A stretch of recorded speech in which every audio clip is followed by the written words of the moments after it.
Every year, the EML program concludes with skits. And this year, in her role as MC, Stacy was sharing with us some Buddhist jokes. And one of them that stayed with me was the one that says, "Why did the BBCcorner get fired?" Because he kept writing birth is the cause of death. And for those of us who've been studying the 12 links with Venerable Kadro on Thursday mornings, that probably makes a lot of sense. Maybe for others, unless you have a pretty good Buddhist worldview, that might be a little confusing.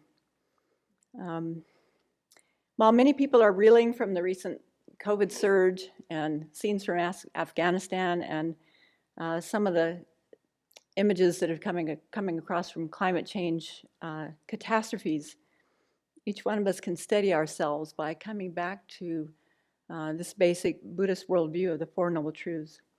I've heard some of our Abbey friends say, "I just want to go back to normal. I just want to go back to normal." Like, what is normal?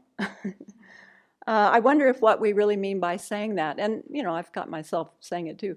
I wonder if what we really mean is, I just want to go back to my nice little fantasy that samsara is actually okay. It's not that bad. As long as I keep working hard, I can eke out a little bit of happiness.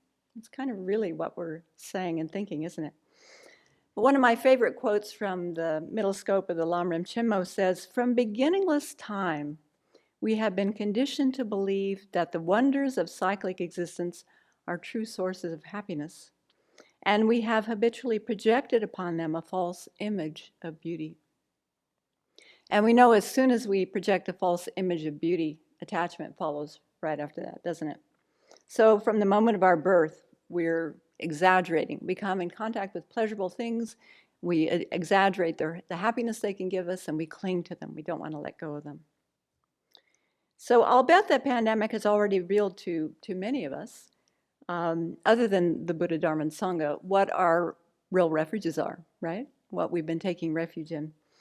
So notice how quickly we race back to those false images of beauty, security, pleasure. This summer, when it seemed like the vaccine was going to fix everything, right? Wasn't there a whoosh right back to normal? And so before being vaccinated and moving around again, I'm curious what people miss the most. I bet at the Abbey we missed having guests. We really enjoy having guests here at the Abbey, but and driving. Going out whenever you like. But I'll bet a lot of people miss meeting with their friends and family. And, perhaps they miss eating out. A lot of people like to eat out. Other people might have missed getting their hair cut at a salon or getting a massage. Or maybe just a sense of freedom. That's what we miss the most. Just being able to do what we want to do when we want to do it. So it can be very humbling, embarrassing, and painful at times to recognize that a good portion of our lives has been spent in seeking refuge in things that are controlled by birth, aging, sickness, death, sorrow, and defilements, right? We vainly seek refuge from people and things. People and things are necessary for some temporary sense of happiness. We're not negating that. But it's the attachment to those things. It's the exaggeration. It's the overemphasis on those. There's something that we just don't quite get about samsara. The penny hasn't completely dropped for us. And so these are things that we need to reflect on again and again and again until that penny does drop. I came across a quote by Sri Jagan Mitrananda from his letter to King Chandra that I shared with the Lamrim group the other day. I really like it. He says, "Although we have sunk into the vastness of cyclic existence, a fathomless ocean of unbounded suffering, we are full of excitement and joy, without a trace of fear or dismay. What is going on in our mind? Although we have entered a fire constantly blazing, with problems, poverty, hardship in acquiring food and shelter, effort in keeping, and finally loss, as well as separation, illness, and aging, we boast of happiness. This seems insane." This kind of sums it up, doesn't it? Attachment leads easily to unrealistic expectations, and then that leads to disappointment and dissatisfaction. So it's good to check to see, do I have unrealistic expectations of these things that I'm missing, or these things that I think will make me happy, will bring me happiness? So as we head back into mask mandates and lockdowns over the country, why not try something different this time? What a concept. Why not try to live more deeply according to the Four Noble Truths, basic teaching of the Buddha? Why not set an intention to actively study and meditate on the truth of suffering and the origins of suffering? Why not do that? Why not make that a real focus of our time in this next round of mask mandates and lockdowns? Why not make a concerted effort to recognize the First Noble Truth in our meditations, in our daily life, in our interactions with others, and really thinking deeply about making that connection with its causes, and really trying to identify and understand those causes in our own life experience. Venerable reminded us yesterday in the teachings on engaging in the Bodhisattva deeds that we need to look at the truth of dukkha with a correct attitude. So it's very easy that when we see suffering and dissatisfaction, it's very easy to want to deny that or think it shouldn't be there, it shouldn't be that way. That's a denial. It's also easy to get into a constant state of anxiety around those things too. That's not helpful either in meditating on truth of suffering.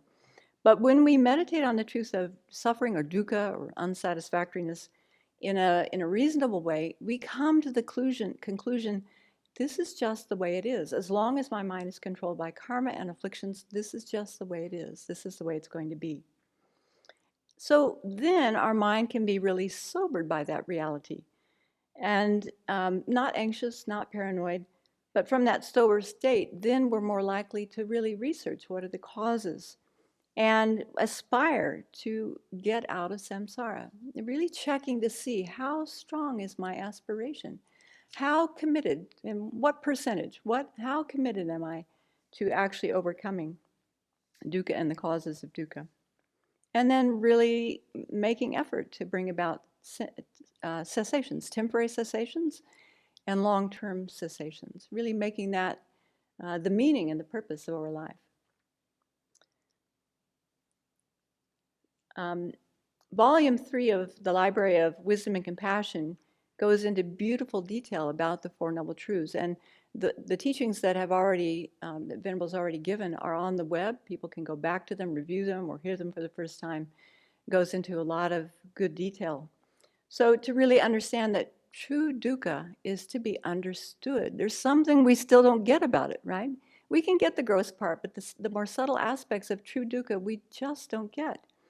So when we notice that we're surprised and disturbed by the uncertainty or the unsatisfactoriness, even the suffering in our lives, then let's use this as a sign that we haven't fully understood what can be taken from these teachings.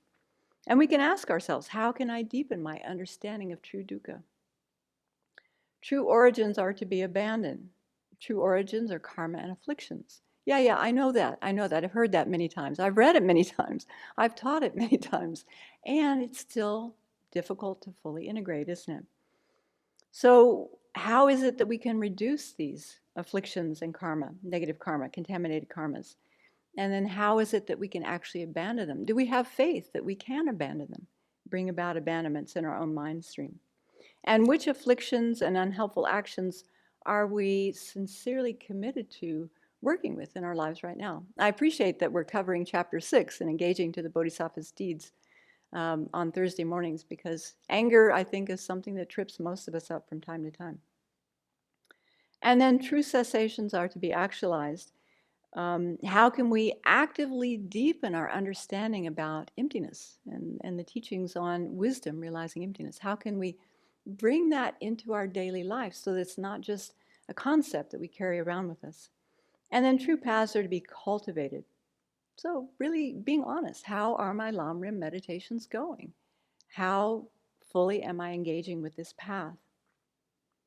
So in case you don't understand why the BBCcorner writes birth as the cause of death on the death certificate, I'm looking forward to Venerable unpacking the 12 links of dependent origination later this year as we go through volume 3 on Friday nights. So if you don't know the answer, you can join us on Friday nights. And in the meantime, we can commit ourselves to living our lives more fully according to the Four Noble Truths, really letting that be the guide and the compass, the moral compass to our thoughts, our actions, our interactions with others. Because the more stable this foundation is of the Four Noble Truths, then we actually have a chance of developing valid aspirations for full awakening. That's going to inform our bodhicitta so that it's not just a whim, but it's actually something that's based on our own experience, our own logic and reasoning. So good luck with that.